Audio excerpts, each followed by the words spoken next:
advanced UAV active. Mince!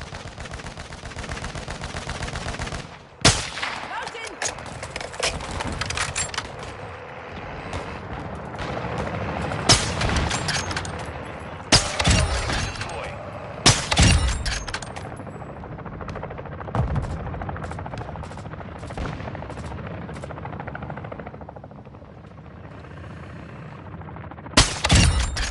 Our UAV is orbiting the area.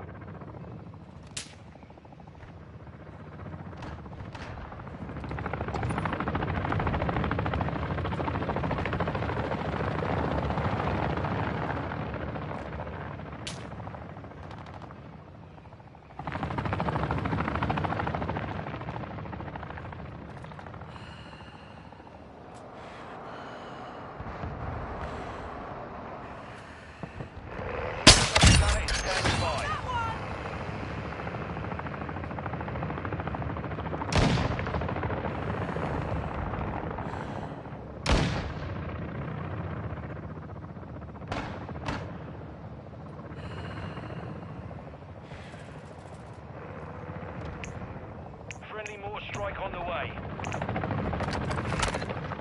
We're driving them back. Keep the pressure on, lads. Requesting close air! Target marked! Copy. Longbow 3-1 is on station. Ready to capture.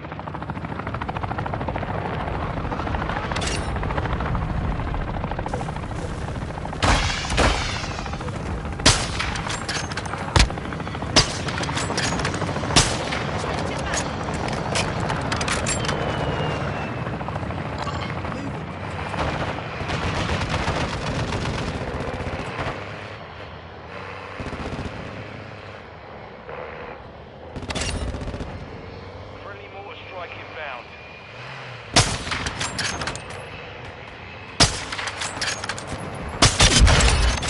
Halfway to mission complete. Chicago Hilo is en route to the AO. All Sabre, reinforcements are inbound.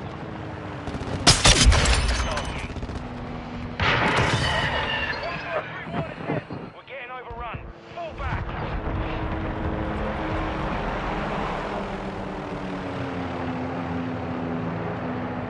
Enemy UAV overhead.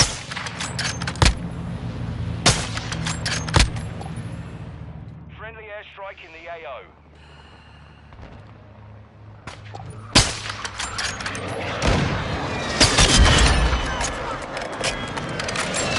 UAV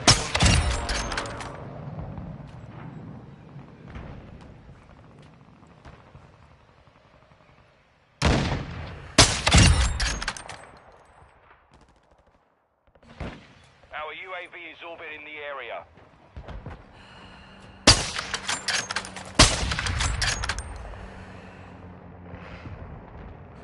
Hostile mortar strike near your position.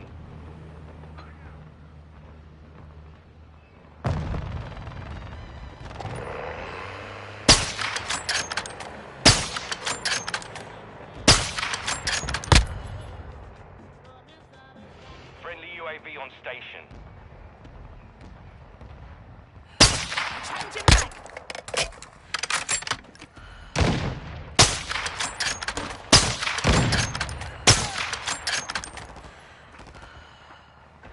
Friendly SAE launched.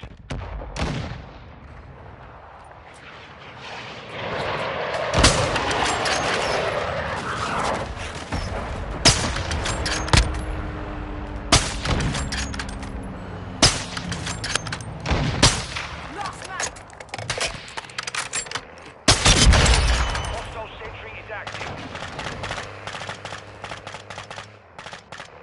Our mortar strike is inbound. Hostiles launched a cruise missile. Friendly SAE inbound.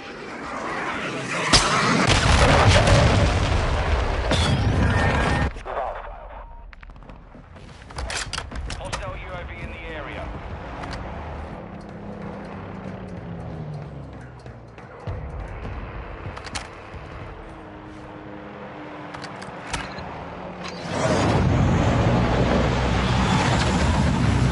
Put a little light pounding on them real quick. I mean, no, I mean, I didn't do you shut your А кому вы будете решать вопрос? Да. Исключение из правил не может быть. Он знает все. Никто не переступит через себя и через голову. Он, папа и мама. Они знают, что вы привыкли,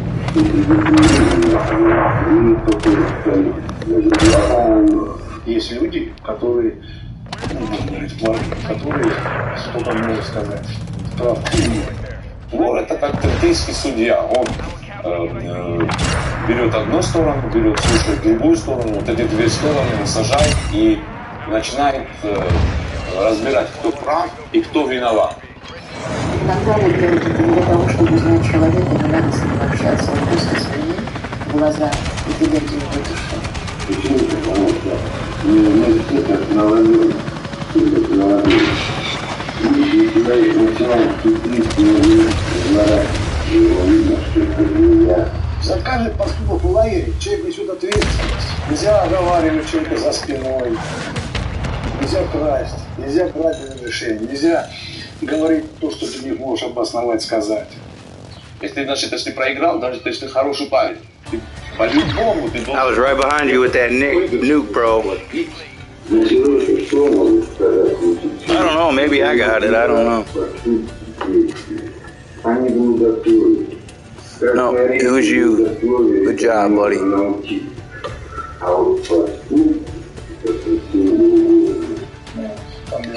Имя дать любое, которое соответствует в данном случае, понимаете? И ты своим именем будешь шагать всю жизнь, как ты ни был. Ты сам не отмоешься. А люди, когда будут видеть, что ты не будут скрывать.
back. I'm full security. Copy. Longbow 3-1 on approach. Strike inbound. Copy that. ROCKIN in the sky. We'll check the area. I'm full security here. Hey, front. Number 2 lost comms. We may be compromised. All shadows get switched on. We may have company. Copy that. Send reinforcements. Longbow 3-1 is on station. Strike inbound. Got anything? What's the status?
Counter UAV overhead.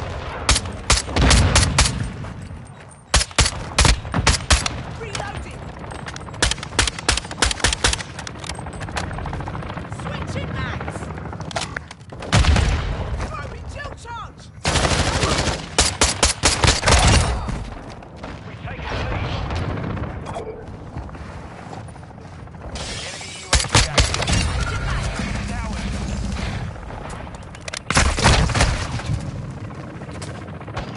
Our UAV is orbiting the area.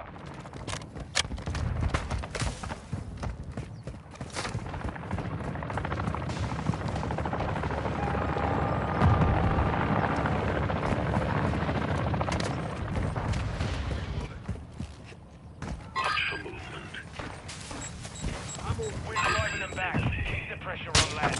Taking the lead. Friendly UAV online. Enemy UAV overhead. Quick fix activated. The lead is ours.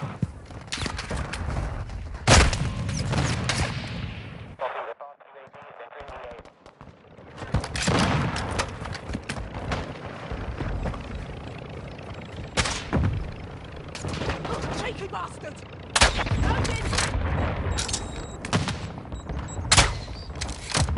Good start. Crack on, lad. Friendly vehicles are on route to the Reloading. AO.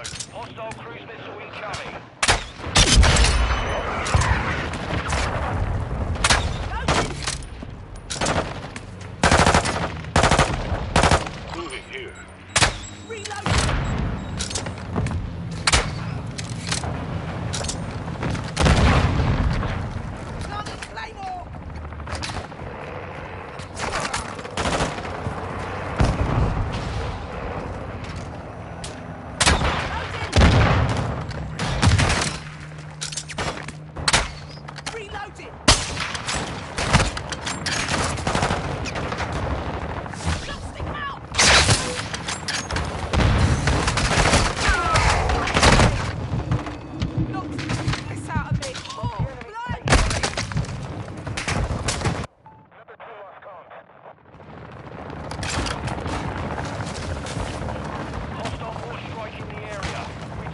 You heard me fire first, right?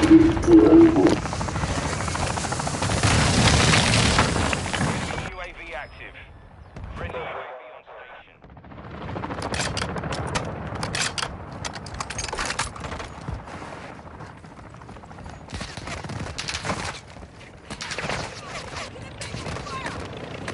Need to heal.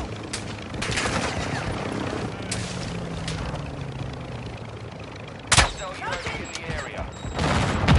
Enemy UAV active. Hostiles launched an SAE.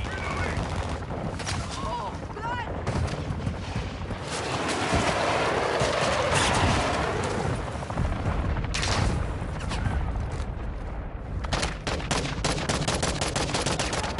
Reloading.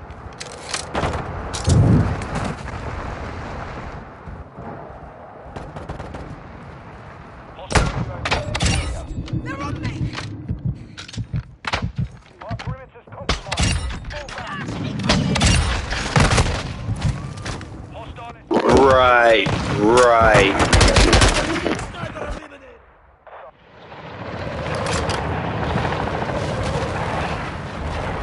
The enemy holds the lead. Fight back. Cargo helo has entered the airspace. Our UAV is orbiting the area. Enemy UAV overhead. Under fire. Friendly mortar strike Knock inbound. the piss out of me. Nice spawn camping. Pretty good spawn camping, bro.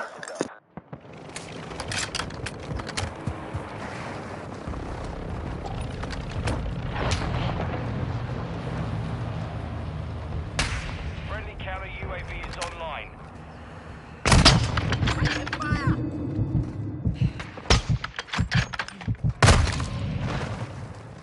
Enemy UAV active.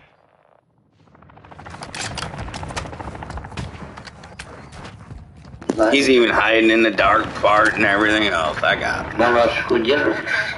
Отдержал утром балашку. Едешь на Ленинский. На Ленинском держишь. На Ленинске была очень контора все время была там. Someone got him. Но когда они попадают в тюремные условия, да, им трудно, вот, например, им трудно в тюрьме, например, управлять этой системой. А хорошо умеют управлять те, кто долго, например, сидел в тюрьме. Сколько времени у хозяина провели? I'm just trying to get to my spot, dude. Once I get to my spot, I'm not even going to try to snipe. I'm just going to try to get there. That's why I'm not shooting. I know someone's going to say something. See how good a sniper they are.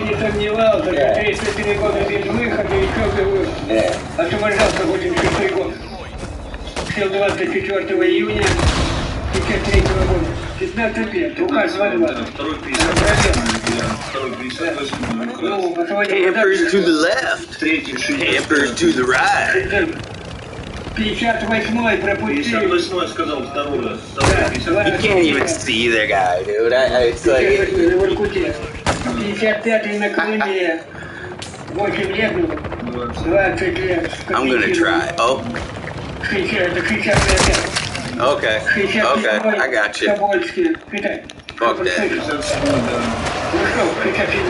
Расстрел.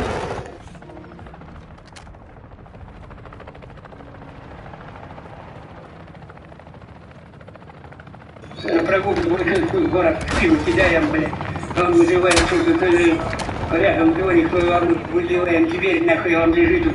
Потом мы пока ван Казань шли. Wow, smoking. Okay. Нормально прожил такой. Золотоухий бриллиант. 67-й расстрел.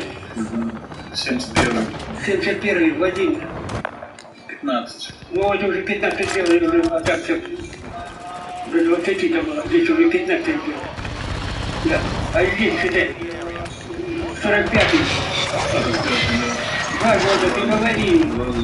45-й. Сразу начал. 1 год, постарше его. 47-й год. 2 года, у меня год был. 162 в апреле, 19 апреля сел. 47. А 4 июля получил указ, у меня год, 2. They camping their motherfucking asses off, dude. Ну-ка. Ошиблись. И нет еще одной судимости за 56-й год. Меня судили 20 там, в лице, не год, у меня год, там в лице был год. Вот документ. В суде спрашивает, да. Я спрашиваю, что судья, откуда у тебя это 80? Что дает мне 105 лет неравного заключения? Откуда у тебя что-то? 105 лет, что такое? Да их на суде спрашивают. Он отвечает, да смотри, судья. Я говорю, отвечает. It's some straight bullshit. Там она все это, Берия тогда, Берия. И Берия. Вот, ты почему, что это? Берия тогда такой указ. Man, it's the best I can hope to do. Шика не было 47-го года, 5,5 лет, знаешь, помнишь? Wow, you fags let him come all the way out here and get a fucking tank. You fucking homos, dude. В 47-м, 27 мая, правильно. 4 июня в 47-м году вышел указ. Представители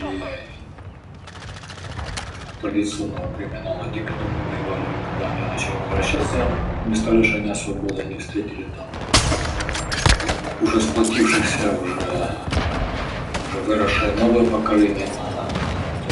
Они уже выступали за них, они лишались жизни, здоровья за них, за свои понятия, за свой закон. Они были настроены уже Не спали, говорит. Ну так, с этим, как его, с топором. Потому что ты не убьешь, тебя убьют. Администрация с помощью сил убивала натурального рода. Натурально убивала. Говорили, естественно. Правильно, не Ты вот хоть 1000 купил, 25 лет получил. Была настоящая война против людей и воров. Суки назывались это. Внутренние воры, они оказались суками, и вот они убивали наш людей, а мы их. Если он признает, что была его пахом свитка, так нельзя было поступать воровством. Он это признает, честь и хвала, он в стороне рядом с братвой, так же всех ворами. А вот которому указали, ты сделал нелюдские поступки, негодяйские. Понимаешь? И за это имени лишили. И не дали по ушам, как говорят, да? Вот это уже будет сука. И был беспредел. Коммунисты, это в то время, коммунисты творили беспредел. Ну, естественно, менты, которые лагерь. Ужас был. Да, без воровского хода разве можно было выжить в то время? Суки, ночью двери открывались, суки стояли с заточками, с прутьями. Воры есть, и вот если вор был там, хотя бы один, он обязан был, это был долг его, слезть и сказать, я вор, то есть заявить о себе.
Longbow 3-1 is on station. Right now.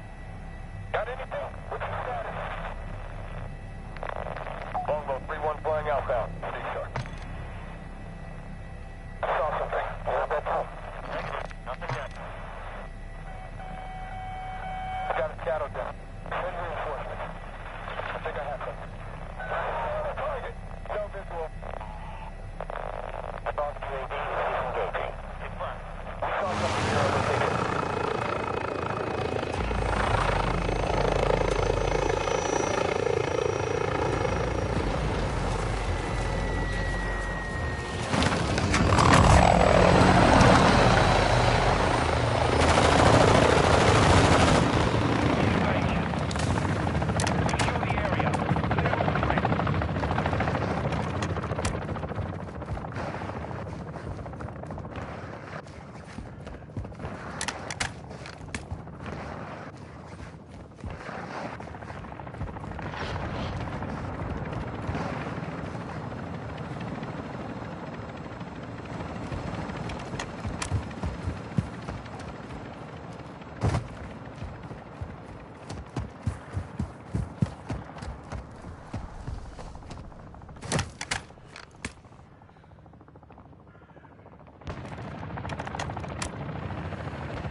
Taking the lead.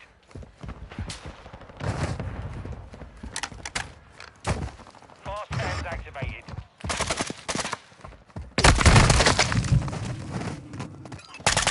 Get back. I'm moving through.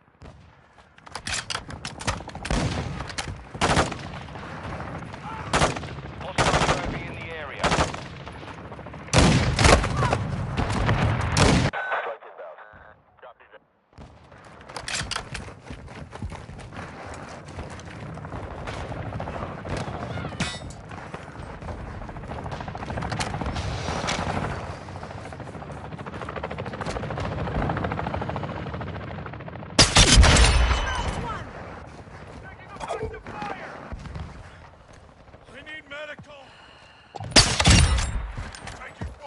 Our perimeter's compromised.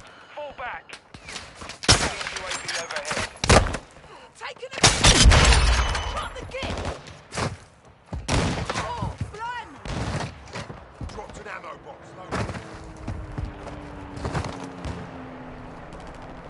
Enemy counter UAV is active. Enemy UAV active.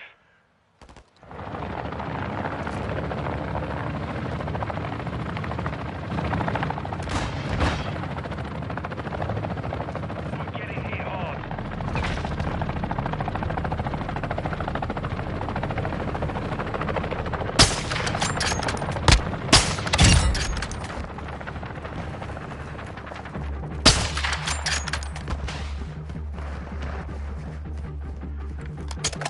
Hostile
Get the fuck out of here. This bullshit.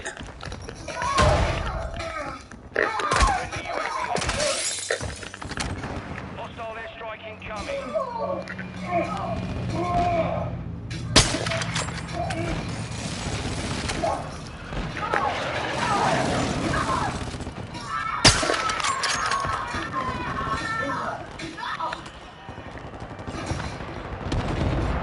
Come on, you camping bitch. Where are you?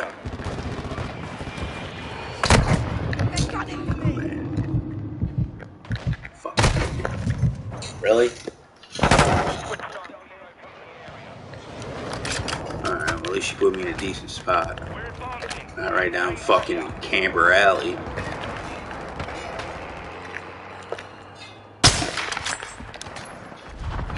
Who's that asshole just brazenly standing there?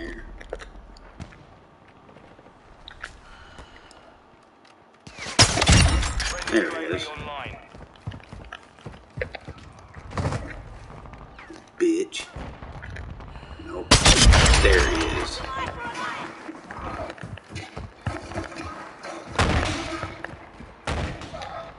Enemy UAV overhead. Friendly UAV on station. Made them a binger.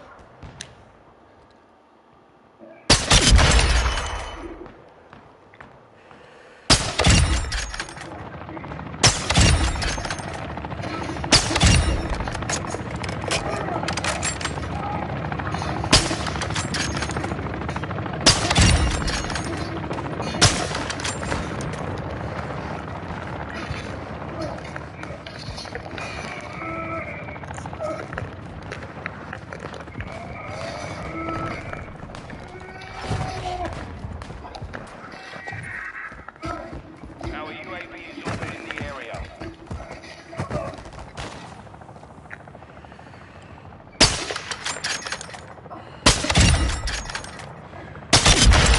Dust off. The lead is ours. Oh, got the sniper.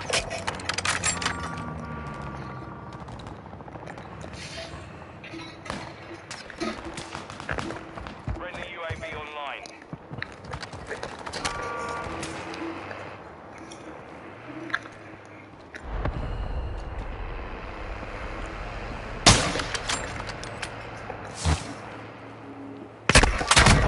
Fuck.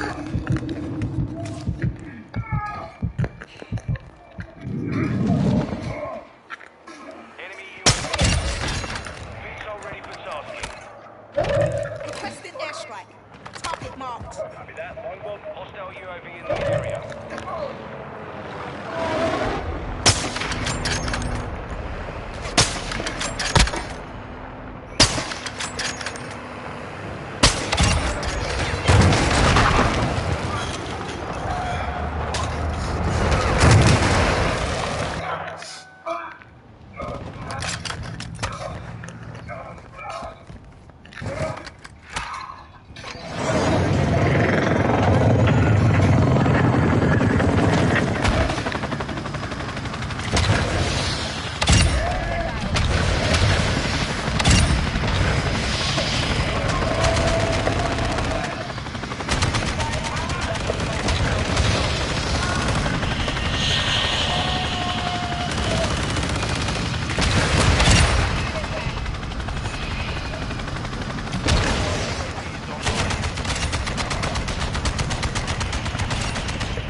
to the format show today.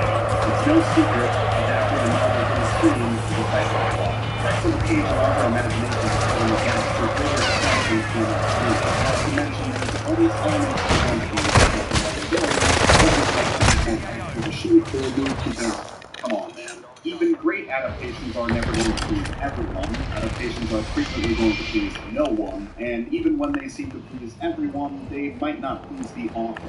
In 2011, HBO debuted Game of Thrones, their live-action adaptation of George R.R. Martin's hard-edged, well-regarded fantasy series A Song of Ice and Fire, which began in 1991. Game of Thrones began as the fast-paced series. The story was well received by general audiences as well as a significant portion of the novel's fan base. George R.R. Martin served as an occasional collaborator in writing the short seasons, and it instantly became a pop culture phenomenon in the likes of which television shows rarely do and cable television shows almost never do. But the party couldn't last forever. This adaptation would have to take more liberties with the source material than most, by necessity, because the story of A Song of Ice and Fire wasn't over. This book in the series was released after the show's first season, and since George R.R. Martin has a release schedule that makes my turnaround rate look astoundingly fast, we're still waiting on entries 6 and 7, which will supposedly tie the whole thing. Get the fuck out of here. Showrunners David Benioff and D.B. Weiss took the helm and attempted to tie things up to the best of their abilities, and what followed was one of the most infamous downfalls of a series in television history. Give me. That twice already. I don't think I've ever seen something leave the pop culture consciousness quite as fast. It went from these flagship to flagship network representing the age of TV to HBO is hoping you remember and kind of hoping you forget about it as their new sequel to Better Call Saul. But I never forget. When people ask me what happened here, tell them what you never remember.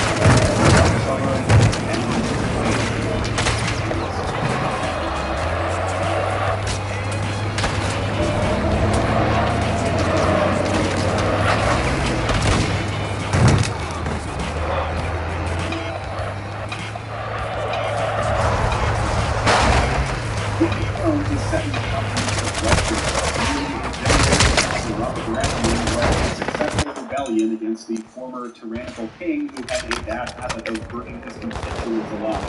Constituents? That's not possible. Subjects.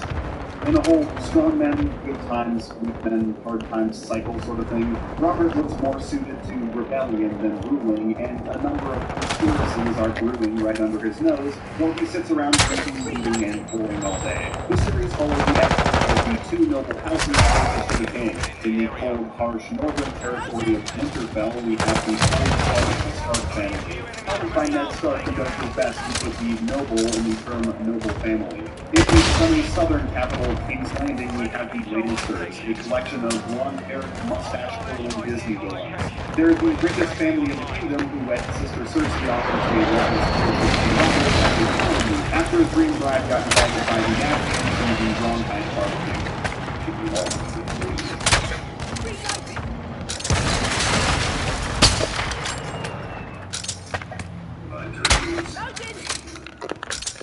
That's all good. I should have never came out.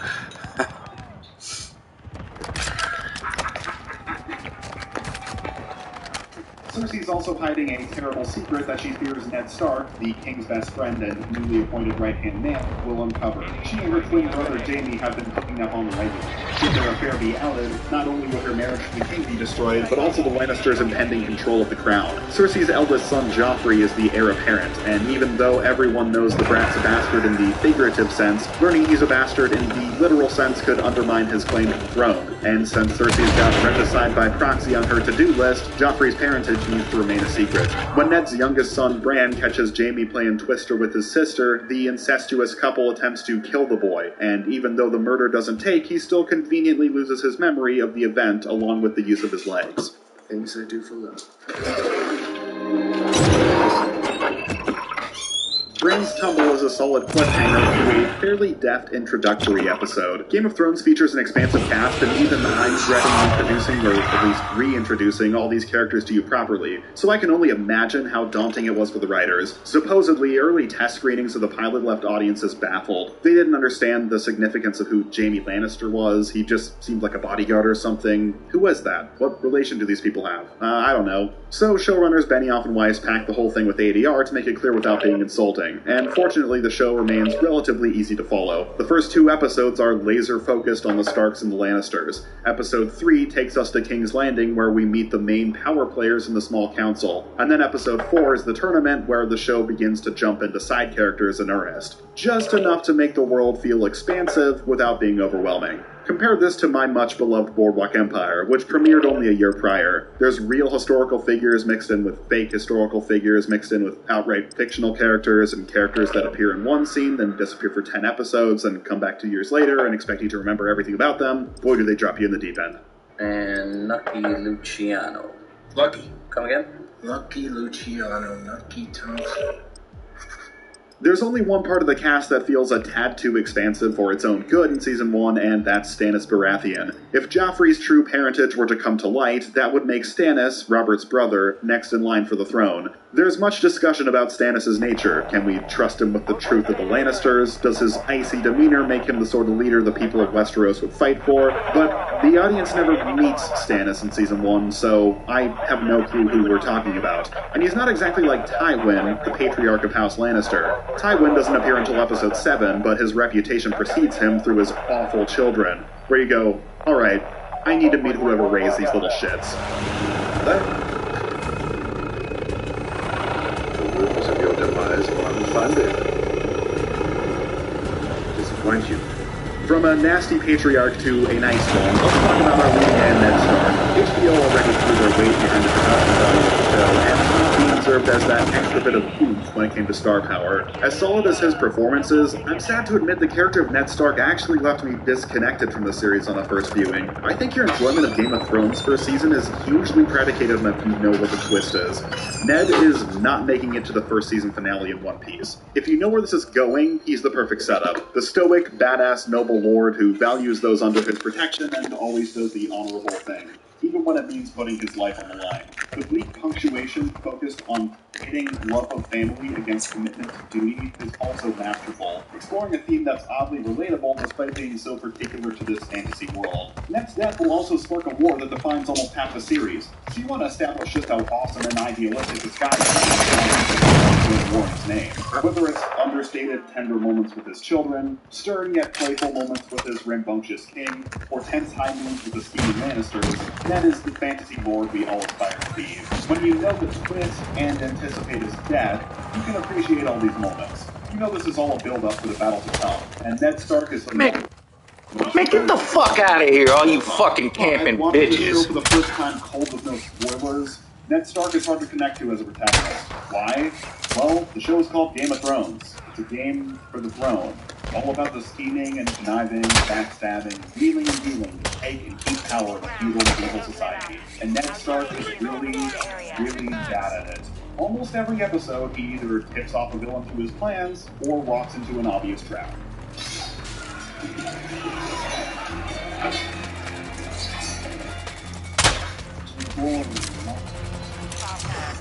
While Ned might have all the genre awareness of a teenager in an 80s slasher movie suggesting everybody split up, his feeble attempts to survive the treacherous city of King's Landing still make for an engaging watch. The story really comes alive when the king is mortally wounded in a hole to make it look like a hunting accident schemed by the Lannisters. There's an infectious energy to the episode as a number of major players in Westerosi politics each pitch Ned Stark their own scheme. Join me and we'll arrest the Lannisters. Join me and we'll stick town and start a rebellion. Join me and we'll make peace with the Lannisters. Keep the incest blackmail in the back pocket. It's a wonderfully tense ticking clock episode. You can tell as soon as Robert draws his last breath, the music's gonna stop and somebody's gonna be left without a chair.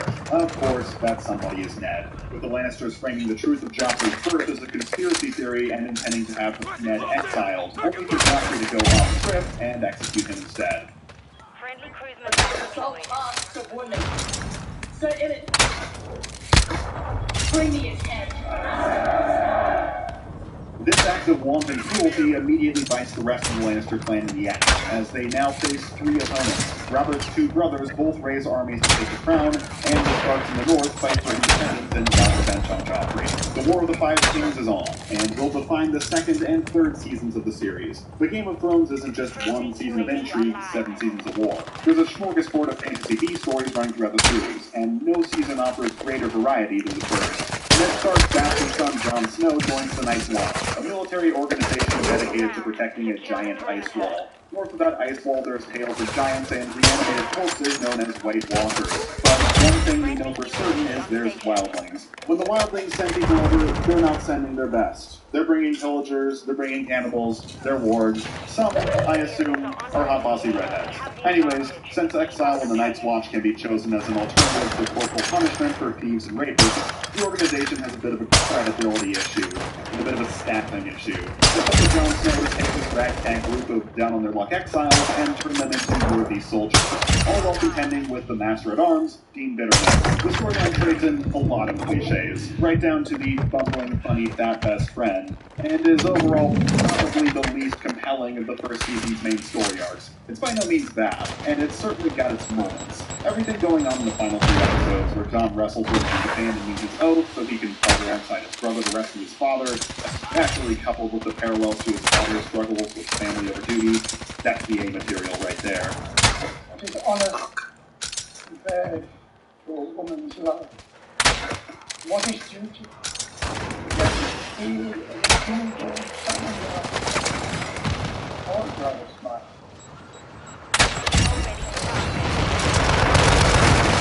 The A material, the dark horse of the early years, is the outcast Lannister sibling, Tyrion. Whereas most of the cast spend the majority of the storylines confined to 3 or 4 rooms and courtyards, Tyrion's taking the audience on a Westeros sightseeing tour. Every moment Tyrion is on screen is engaging. He's witty and sharp-tongued, constantly forced to rely on his wits to outmaneuver him and Toro, and on top of all of it, he's a man of questionable morality and loyalties. When we first meet the Lannisters, they're all portrayed as a family of one-dimensional villains, but each gets fleshed out with their own complexities and sympathetic character traits in due time, with Tyrion revealing his depths first. We may learn he's the black sheep of his own family further down the line, but right out of the gate, for all we know, Tyrion's just as ruthless as his blonde-haired brethren.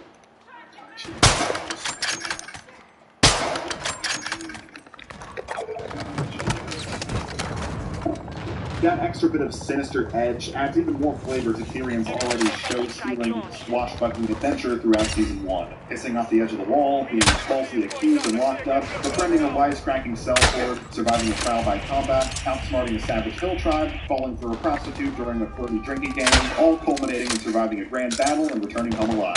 Tyrion's journey through Season 1 is just pure fun, and a stellar introduction to the character who will effectively take the reins as the show's lead in Season 2. Which is perfect, because unlike Ned Stark, this guy's decisions all make perfect sense to me. Except for the falling in love with the prostitute thing, but that's just an HBO staple. Sell me out. Remember this. Cover that price. The final major storyline is between Charles and Targaryen, brother and sister Viserys and Daenerys. They're the last living relatives of the usurped Mad King, and Viserys is looking to sell Daenerys as a war bride so they can recruit a new army, sail across the Narrow Sea, overthrow King Robert, and reclaim their proper lives. Now, Robert's a drunken whoremonger, on the hook with a family of vicious, incestuous traitors, and television is typically all rah-rah fight the power. How do we establish in the first episode that this guy isn't the heroic rebel we should root for? I would let this whole fucking fuck him.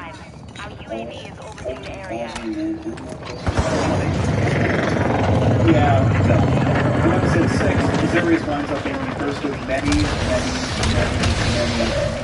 future characters to fight it, establishing that Game of Thrones is a real take-in-for-the-tech show. It also quickly establishes that this is instead a story about Daenerys, and her evolving relationship with the savage, warmongering man she was arranged to marry. Despite being an entire continuity away, the first season actually manages to link the events of Daenerys' life to those of Ned Stark. Ned refuses to advocate for her assassination, but suggests between Ned and the king. There's a fuel for the fire when the Lannisters attempt to make a conspiracy. And the king's oil dies to temper Daenerys' life, instigates her bloodthirsty lover into abandoning his nomadic lifestyle and the story blend together despite their geographic distance, and one I wish the series was capable of pulling off more often. Daenerys doesn't set foot in Westeros until season 7, so from seasons 2 through 6, her adventures may well be set on the moon.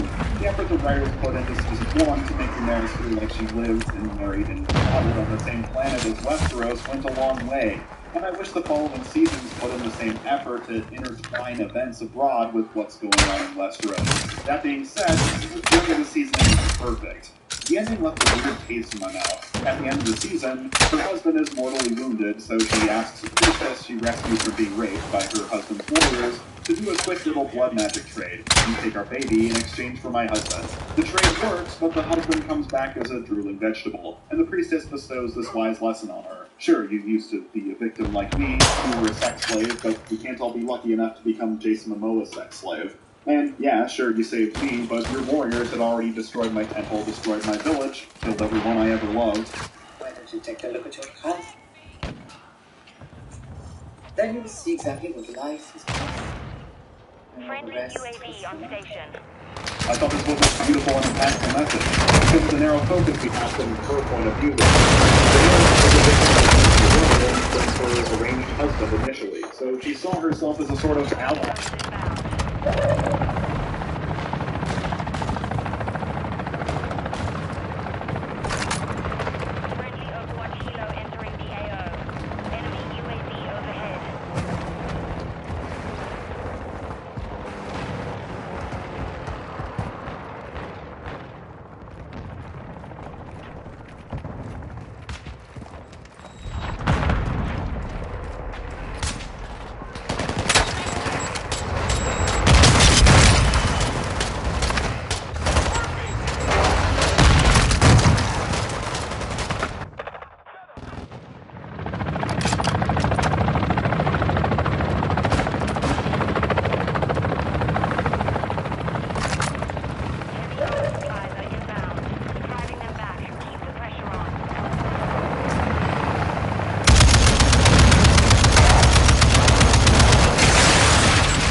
Only a few enemy remain.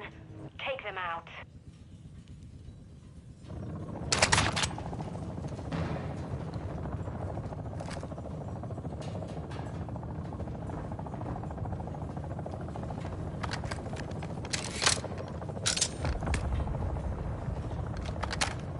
Enemy UAV.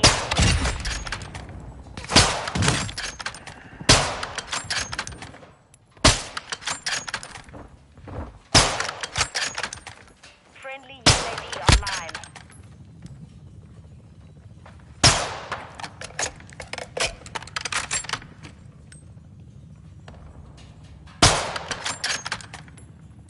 Enemy VTOL incoming.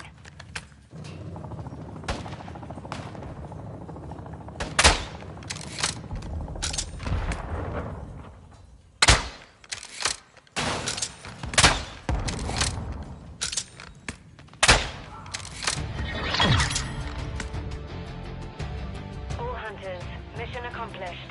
Blacker job.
done. Fall back.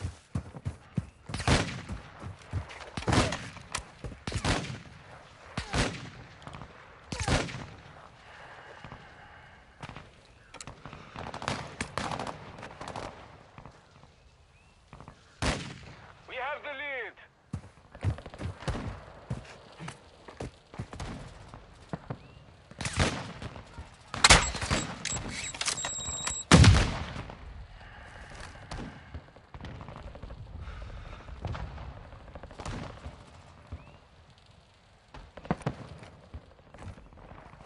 We've lost the lead.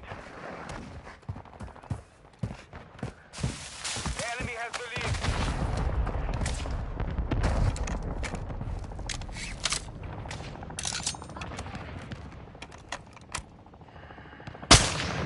Friendly UAV on station.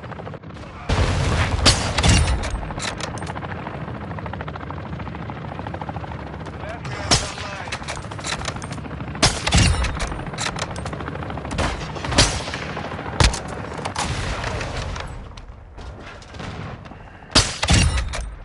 We're getting hit hard.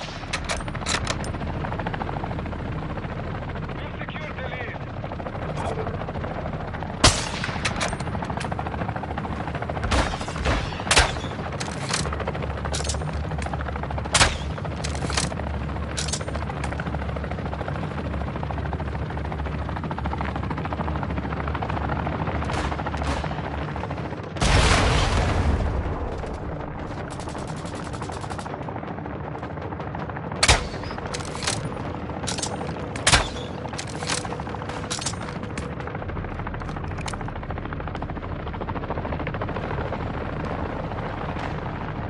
Friendly UAV online. Our counter UAV is active.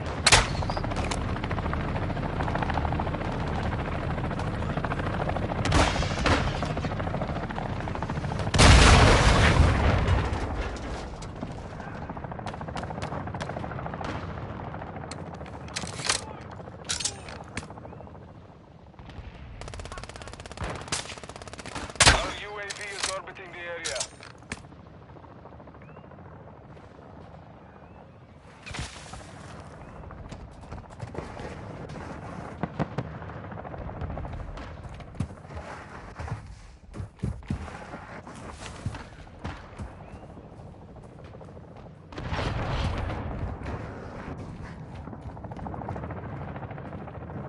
Friendly counter UAV on station. Quick fix activated. Friendly UAV online. The enemy is falling back. Don't let up.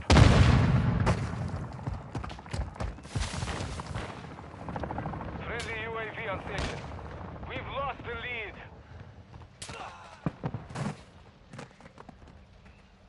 We have the lead.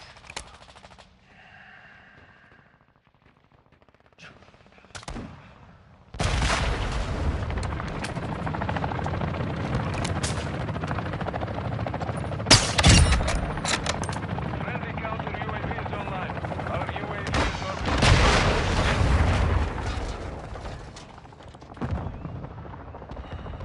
Friendly vehicles are inbound. Good work. Keep the pressure on.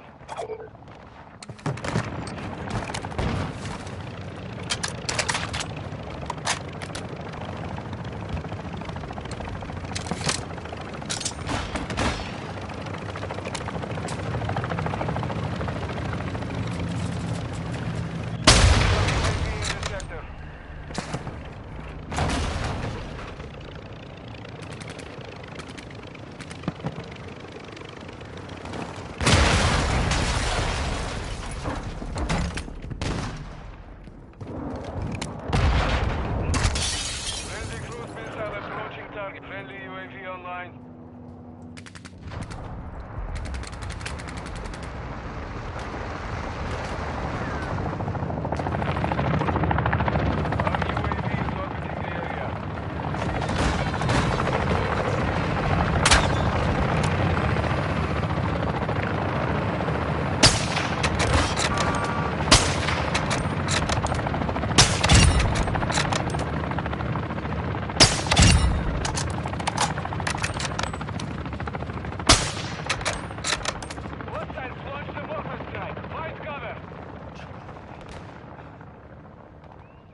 perimeter is compromised. Fall back. Hostile SAE near your position.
All shadows get switched on. We may have company. Copy that. Send reinforcements. Stay sharp. We'll check the area. I'll pull security here. Hey, firm. I saw something. You're in that room. Negative. Nothing yet. Number 2 lost comms. We may be compromised.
We've taken the lead.